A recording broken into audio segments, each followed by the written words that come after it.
Welcome to 𝐶𝐶 Unscripted. For those of you who have been waiting on the Laura Lynn Tyler Thompson investigation, you may be asking yourselves the questions such as why cover and investigate Laura Lynn Tyler Thompson? When the Daystar saga first began, I knew very little about Daystar. I wasn't familiar with the network, and living in Australia, we don't have Daystar here, at least not that I'm aware of. What first drew my attention to the situation was Joshua Brown, as I've shared many times before. He attended a church, Planet Shakers, that people very close to me attended. I'd also attended that church on a handful of occasions in the past. As concerns surrounding Daystar began to surface, I started looking into the information that was publicly available. I also shared some of my own thoughts and my concerns in older videos of mine, which this Daystar situation began 2 years ago, regarding my thoughts on Laura Lynn Tyler Thompson, Jonathan and Susie Lamb, Joni Lamb, Table Talk, Doug Weiss, and particularly Joshua Brown. And as I shared, you'll find those on my older videos on my channel. At the time, I was extremely ill. However, I persevered through.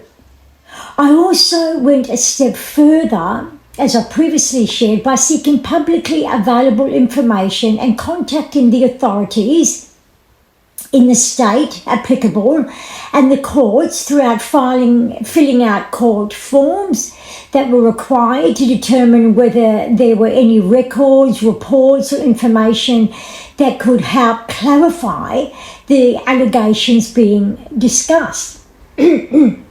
Excuse me. I received nothing that confirmed these allegations, nothing at all. That doesn't mean that Joshua Brown is innocent, not at all. Nor does it mean he's guilty. That isn't my place to determine.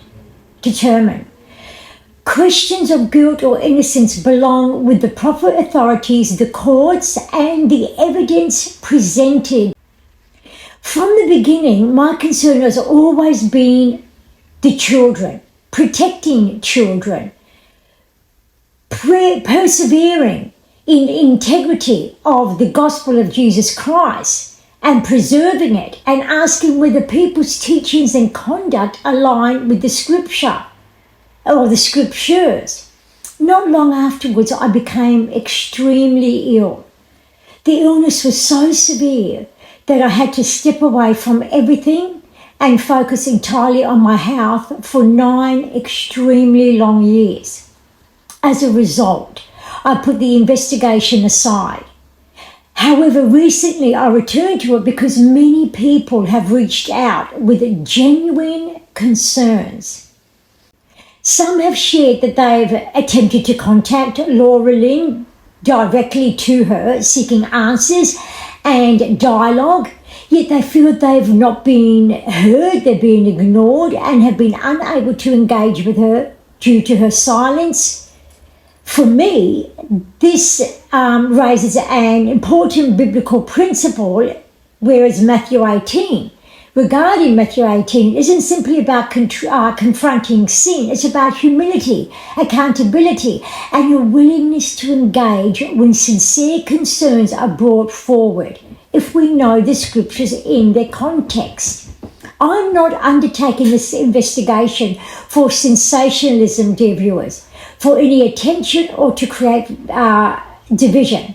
My channel, as I've mentioned numerous times, covers different topics from a biblical worldview.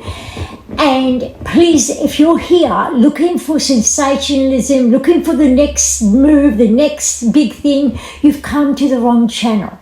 And I plead with you to not follow me.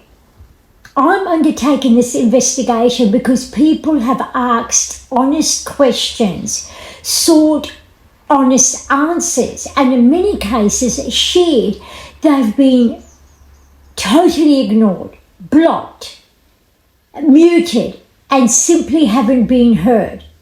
Everything I'll be presenting throughout this investigation will be drawn from publicly available information and material, historical records, corporate and charity filings, archived material, broadcasts, and Laura Lynn's own publicly available words and primary sources and her conduct. Where something is my opinion, be sure to know I'll say so. Also, if something remains unverified, I'll also verify that too. Over the last few weeks, I've gone back through archived websites of Laura Lynn that no longer exist. Old interviews, newspapers, features, Laura Lynn's own book, her charity records, and historical material. I've tried to reconstruct the earliest publicly available history of her life before moving into the events that many people know about concerning Laura Lynn today. With that in mind, let's begin on part 1. Who is Laura Lynn Tyler Thompson? To understand who Laura Lynn Tyler Thompson is today, I wanted to go right back to the beginning. To history, as I always do. Not to Daystar or her television or her public figure.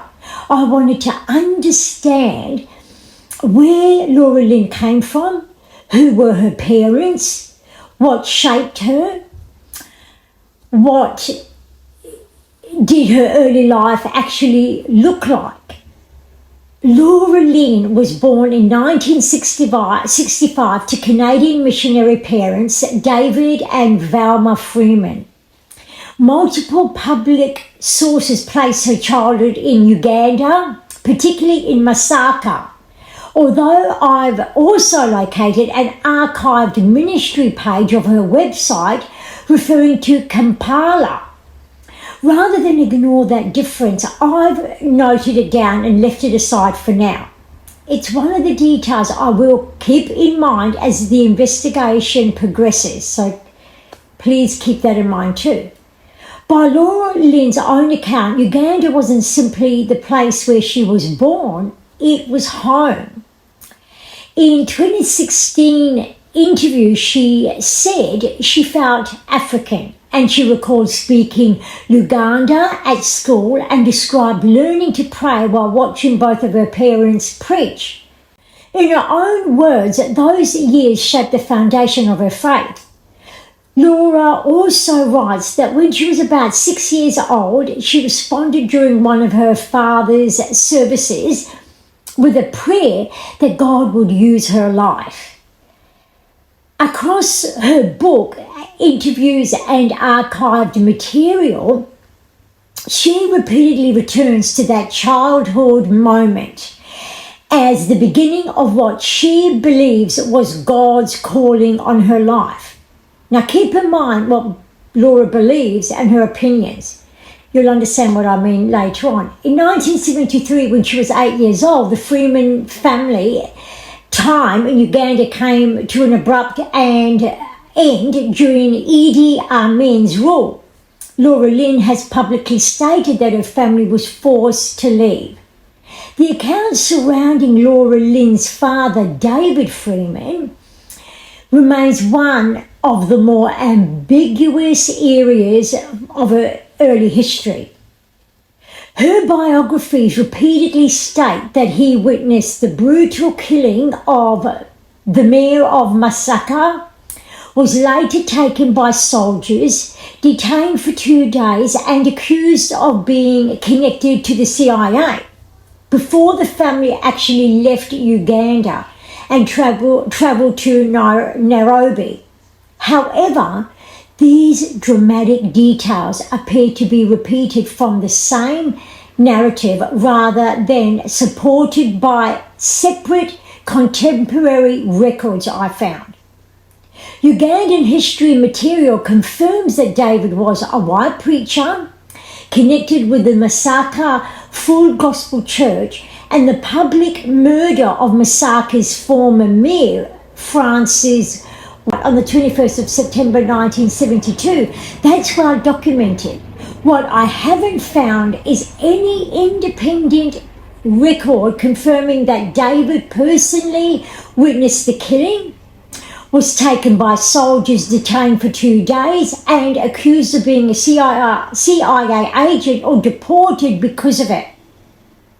Those details first appear in much later promotional biographies, a 2010 feature story, and Laura Lynn's own archived ministry material, also her book, all to which appear to be drawn from the same family narrative. No outside evidence whatsoever. That doesn't prove that the account is false, but it is the most dramatic parts of the story remaining uncorroborated. We must keep that in mind. David and Velma Freeman were also connected to the Canadian Pentecostal missionary work associated with Glad Tidings Church and the gospel message to Uganda. One person who remains largely absent from the public record is Laura Lynn's brother, Jeff Freeman. I've deliberately searched for him through family history, attempting through archives, materials, and ministry records, rather than relying on assumptions. And at this stage, he appears to have remained out of the public eye completely hidden. It may simply mean that Jeff chose to live a private life. We must keep that in mind, outside of public ministry. But it's very odd for a public family to have this brother documented. Years later, Laura Lynn established herself in Canadian television. In 2009, she actually returned to Uganda with her extended family. That journey led to the Uganda Extreme Home Makeover Project. Laura Lynn's archived Uganda website, which I researched through the Wayback Machine, documented the project actually while it was unfolding in 2010.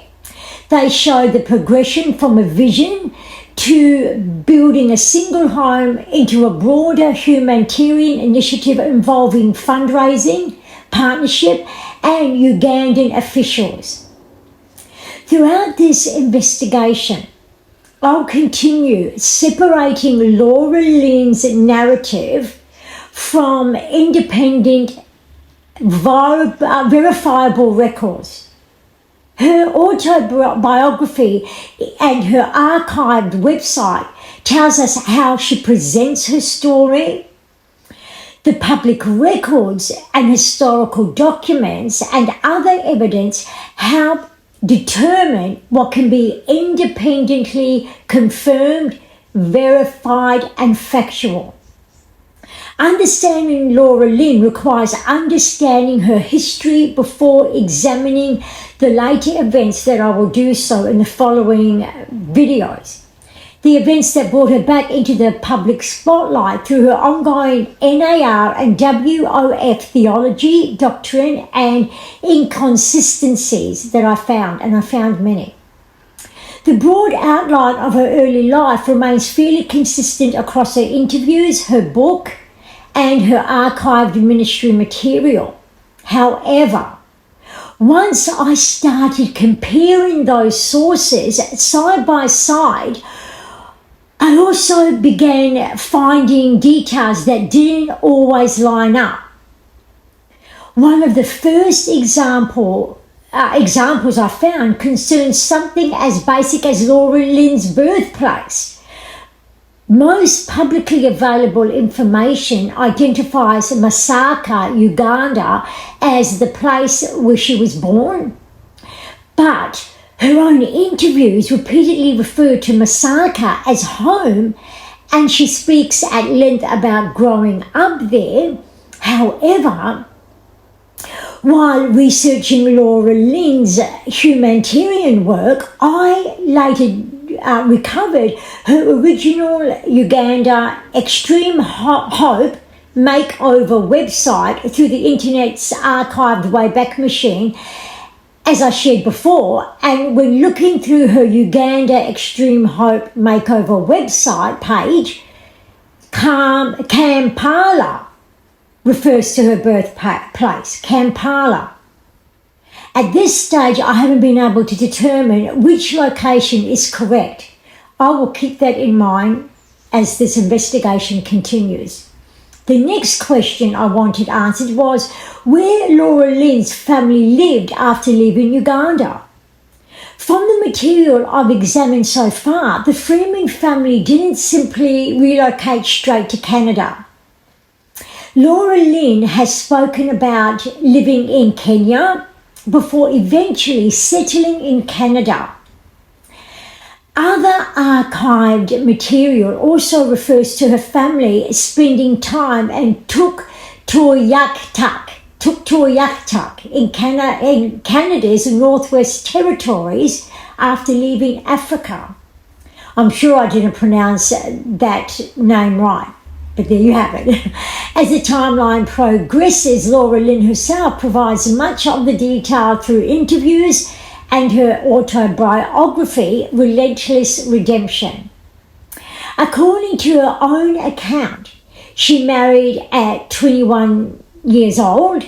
She also writes that her parents had strict reservations about the marriage and believed she wasn't ready to be married.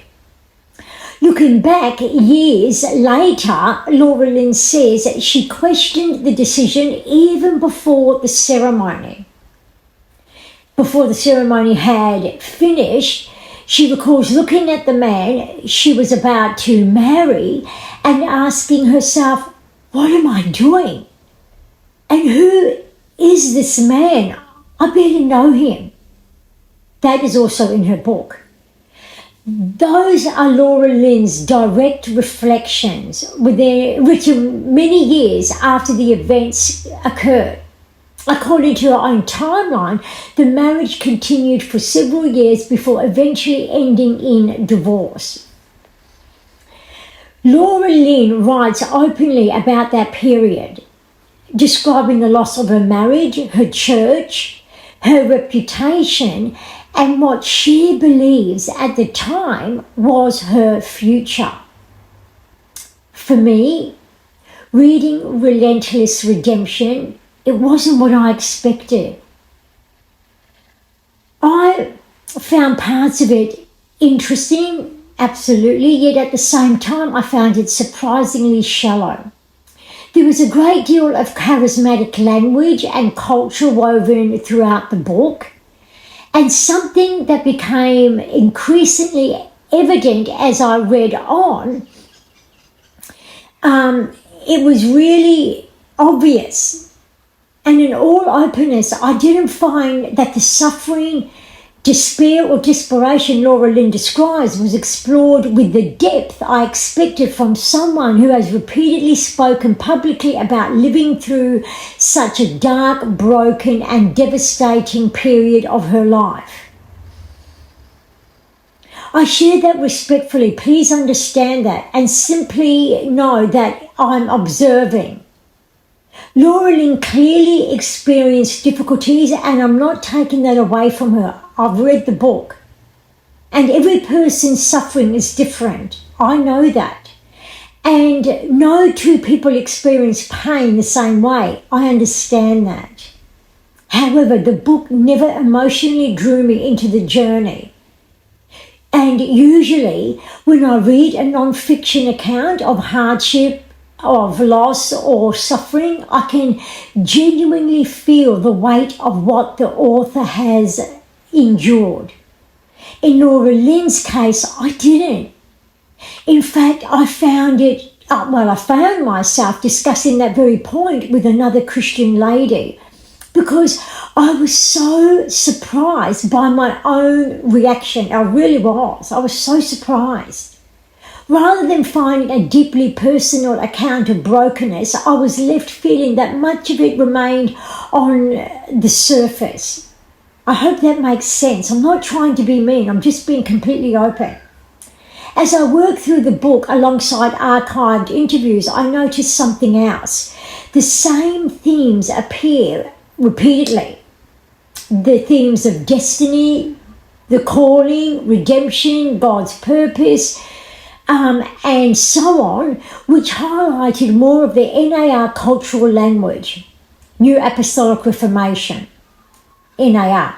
Also returning to what she believes God had placed from the beginning, those themes remain extremely consistent throughout her public ministry, long before Daystar and she entering the Daystar picture and world. Following those events, Laura Lynn gradually established herself in Canadian broadcasting. Archived materials from 2010 describes Laura as having spent approximately 10 years in television, conducting well over 1,000 interviews with politicians, authors, athletes, entertainers, and public figures. Names mentioned include Henry Winkler, Dog the Bounty Hunter, Clay Aiken, Jesse Metcalf, and a few others which I've not heard of at all.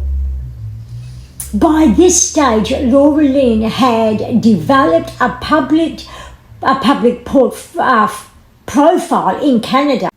Then another major turning point occurred in 2009, where Laura Lynn returned to Uganda with members of her extended family.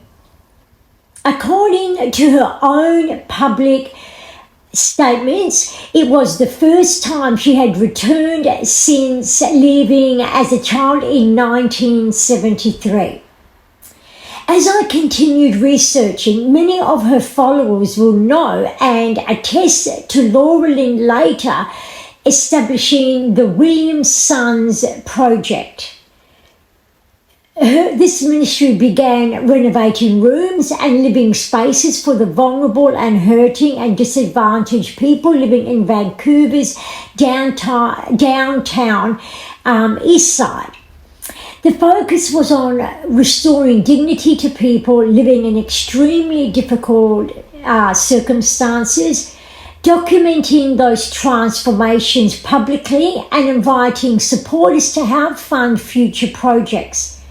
Looking back over the chronology, a pattern began to emerge. Laura Lynn's public life didn't develop in isolated stages. It began with a childhood in Uganda. It continued through missionary influences, personal hardships, 3 marriages, 2 divorces, and it expanded into television and broadcasting, and it moved into humanitarian work in Uganda, then Canada. Later came political involvement, leadership within Christian organisations, and then independent media, as we see today, and eventually the events that brought it into the international spotlight through the Daystar situation. By this point in the investigation, I've constructed her early years, identified where the evidence is strong and where it's weak, as much as I can contain, and documented the questions that still remain, and I've begun separating Laura Lynn's own narrative from the historical records currently available. Because really, before examining someone's theology, public ministry, or the standards they apply to others, I think it's only fair to understand who they are, where they came from, and how they arrived at the position they now hold today. So therefore, that brings part 1 to a close. In part 2, I'll move away from Laura Lynn's history and I'll begin examining Laura Lynn through her own words. I'll look at her broadcasts, her podcast, her interviews, the theology she teaches, the doctrine that she still holds of the NAR and WOF, Word of Faith, what she still adheres to, the public standard she appeals to other ministries, and compare those with the evidence gathered in her own conduct and through her own words. If you enjoyed this content and found it helpful, please feel free to subscribe to 𝐶𝐶 Unscripted. And please remember, I am not a exposure or sensationalized channel. I cannot emphasize and express that enough. I am a channel that covers many topics. And I know I repeat myself, but I think it is needed because I don't want people subscribing to me thinking they're going to get the latest gossip or the latest exposure. I'm not about that. I'm about scripture, abiding by it accordingly, sharing the topics of the world from a biblical world view and framework, and sharing the redemption work of Jesus Christ, his saving grace, eternity in and through that saving grace, through his resurrection, his death on the cross, his resurrection, and his ascension. Again, thank you so much for watching. I hope you will join me in part 2. And if you do like, as I shared just previously, please subscribe, comment, share. A lot of people have been raising questions about Laura Lynn Tyler Thompson and they're not being answered. In part 2, I'll also address how I have tagged her in all of the videos that I've made concerning her camp. And also I had a comment on Facebook that Laura Lynn addressed, but she addressed it by name calling. You can see that comment in Chrissy Quick's Facebook page. She addressed the comment but didn't address the comment, if that makes sense. She began name calling as per habitual and picked up by many people. They keep bringing these things up to me. Oh, she name calls. She is just vibrant in her gossip. And I don't even like saying these things because it makes me feel like I'm a gossip. But I'm trying to explain why I entered this investigation. I recall her sharing in that 1 month where I did subscribe that she would like to connect with people who were covering covering Daystar, and to email her. I did the month during that month, and then within about a few days I pulled back. I re-emailed her and I shared with her, please don't consider me, because I started feeling disturbed and concerned with what I was hearing. Until the next time, take care. Au revoir.